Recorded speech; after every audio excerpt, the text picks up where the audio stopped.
వాళ్ళకి నేర చరిత్ర అప్పటి నుంచి తీసుంటే కనుక గ్రంథాలు అవుతాయి. నేను రెడీ అదే దేనికి నేను భయపడాలి?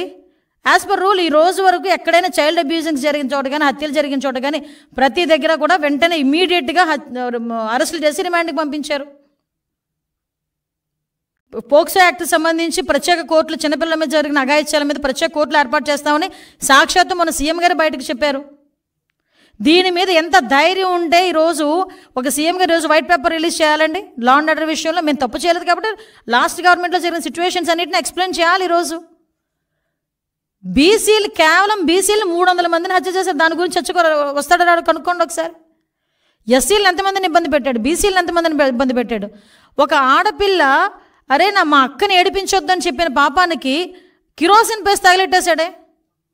పేరుచేరలోని ఇదే వైఎస్ఆర్సీపీ నాయకుడు ఒక మైనర్ బాలికని వ్యభిచార కూపంలోకి పంపించాడు. 6 నెలల తర్వాత ఆ పిల్ల ఇంటికి చేరే అలోలక్షణాన్ని ఏడిస్తే ఇవి ఆ రోజు అప్పటి వరకు కూడా చర్యలు లేవు. ఒకరిని కూడా అరెస్ట్ చేయలేదు. ఇలాంటివి సంఘటనలు చాలా ఉన్నాయి. మేము చెప్పాలంటే ఎక్కడ కూడా ఏమీ దొరకట్లేదని ఒక్క వినుకొండ ఇష్యూని చేతిలో పట్టుకొని ఏదో రాద్ధాంతం చేయడానికని చూసి అక్కడేమో కన్ఫ్యూజన్ క్రియేట్ చేస్తున్నాడు. వాళ్ళతో ఫోటోలు ఉన్నాయి, వీళ్ళతో ఫోటోలు ఉన్నాయని. నేను చూపించిన లాస్ట్ 5 సంవత్సరాల్లోని జరిగిన ప్రతి క్రైమ్లోని కూడా జగన్మోహన్ రెడ్డితో ఒక ఫోటో ఉంటుంది వాళ్ళది. ప్రతి క్రైమ్లోని జగన్మోహన్ రెడ్డిని అరెస్ట్ చేయాలి అతను చెప్పినట్టు కనుక చేస్తే. ముఖ్యంగా వివేకానంద రెడ్డి హత్య కేసులోనే చేయాలి ఆయన్ని కూడా.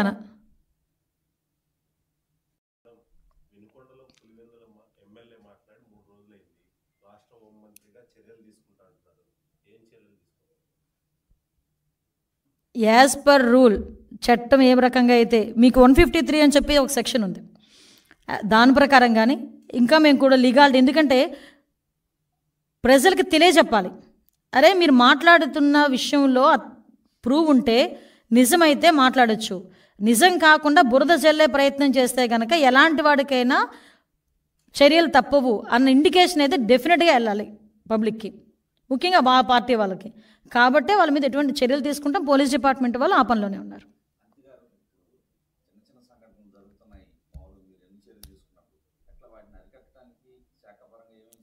ఎస్ నిజమేనండి. ఇప్పుడు మీరు అబ్జర్వ్ చేశారో లేదో, చిన్నపిల్లలు నేను మొన్న కూడా చెప్పాను, చిన్నపిల్లల అబ్యూజింగ్స్ గురించి మేము చాలా డీప్గా దాని మీద అనాలిసిస్ చేసుకున్నాం. అనాలిసిస్ చేసుకుంటే ఫర్ ఎగ్జాంపుల్ ఒక 10 సంఘటనలు జరిగినాయి అనుకోండి, 10 సంఘటనలోని కూడా 10 సంఘటనలు కూడా నియర్ బై పక్కింటి వాళ్ళు కానీ, వాళ్ళతో బాగా క్లోజ్ అసోసియేషన్లో ఉన్న వాళ్ళు కానీ, వాళ్ళ తాతలు వరసలు వాళ్ళ రిలేషన్స్ కానీ వాళ్ళే ఎక్కువగా ఇలాంటి అఘాయిత్యాలకి పాల్పడడం ఒక ఎత్తు అయితే, ఎక్కువ మేజర్గా కల్తీ మద్యం తాగి మద్యం మత్తులోని గంజాయి మత్తులోని మాత్రమే ఇలాంటి సంఘటనలు జరుగుతున్నాయి. సో దాన్ని ఏ విధంగా అరికట్టాలి, దాన్ని ఏ విధంగా అవేర్నెస్ క్రియేట్ చేయాలనే ఉద్దేశంతో లాస్ట్ టైం చెప్పాము నార్కోటిక్ టాస్క్ ఫోర్స్ గంజాయి విషయంలోని మేము ఏర్పాటు చేస్తున్నాం. అట్ ద సేమ్ టైం ఒక అవేర్నెస్ క్యాంప్ క్రియేట్ చేయడానికి ఒక స్పెషల్ డ్రైవ్ విత్ మన women and child welfare, education department, home department కలిపి ఒక స్పెషల్ డ్రైవ్, ఒక 1 వీక్ 10 డేస్ స్పెషల్ డ్రైవ్ తీసుకుంటాం. ఆ స్పెషల్ డ్రైవ్లో ఐపీఎస్ ఆఫీసర్స్ ఇంక్లూడింగ్ నేను కూడా కొన్ని స్కూల్స్కి వెళ్ళి పిల్లలతో వాళ్ళతో మాట్లాడి వాళ్ళకి అవేర్నెస్ క్రియేట్ అయ్యే విధంగా మేము చర్యలు తీసుకుంటాం.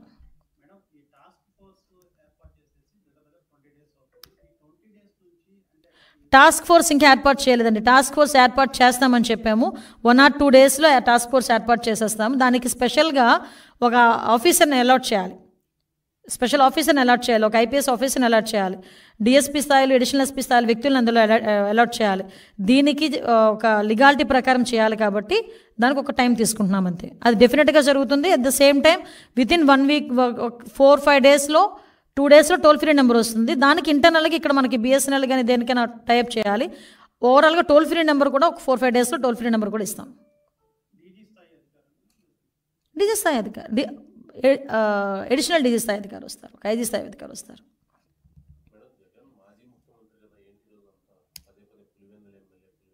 ఆయన ప్రతిపక్ష నాయకుడు కూడా కాదు కదా. సో నేను ఎందుకు, ఆయన ఎమ్మెల్యేనే కదా ఇప్పుడు, అందుకే ఎమ్మెల్యే అన్నాను. ఇప్పుడు చంద్రబాబు నాయుడు గారు ముఖ్యమంత్రి అండి, చంద్రబాబు నాయుడు గారు ముఖ్యమంత్రి అంటాం కానీ ఆయన ఎప్పుడు అప్పుడు మధ్యలో లేరు కదా, మాజీ ముఖ్యమంత్రి అనం కదా. ఇప్పుడు ఏ డిజిగ్నేషను అదే కదా. ఇప్పుడు నన్ను హోమ్ మినిస్టర్ అంటారు కానీ మాజీ ఎమ్మెల్యే అంటారు కదా. అలాగే నేను చెప్పాను అంతే. ఆయన ప్రతిపక్ష నాయకుడు కాదు, ప్రస్తుతం MLA, Pulivendula MLA. Any doubt?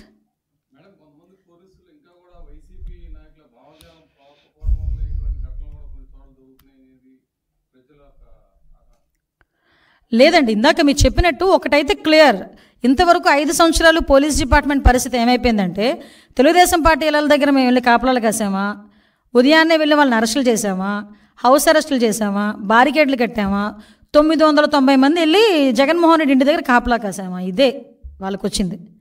కానీ ఇప్పుడు వాళ్ళ రెగ్యులర్ డ్యూటీస్ ఏంటి అన్న విషయంలో ఇప్పుడు వెళ్తున్నారు. కాబట్టి కొంచెం అటు ఇటు బ్యాలెన్స్ చేయడానికి కొంచెం టైం పడుతుంది. నాకు తెలిసి స్ట్రీమ్ లైన్లోకి వచ్చారు పోలీస్ డిపార్ట్మెంట్ అంతా. కాకపోతే లాస్ట్ 5 సంవత్సరాలు పోలీస్ వ్యవస్థని నిర్వీర్యం చేసి పాడేశాడు. మీరు నమ్ముతారా, నేను ఇందాక చెప్పాను, ఫింగర్ ప్రింట్ ఒక అథెంటికేషన్ ఒక మిషన్ ఉంటుంది. అది కనుక ఒక క్రిమినల్ ఎవరైనా దొరికితే వాడికి ఫింగర్ ప్రింట్ పెడితే వాడు ప్రీవియస్ క్రైమ్స్ అన్నీ కూడా